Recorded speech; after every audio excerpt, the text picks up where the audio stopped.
Abdi rek ngulang tarima kana jasa bapa emak.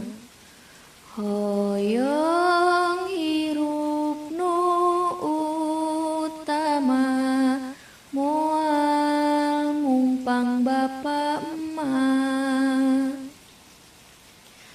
Daru masati leletik diurus diapik-apik, diupahan lamun cerik, diladenan jeung dididik, diais jeung disusuan, diusapan dihuapan.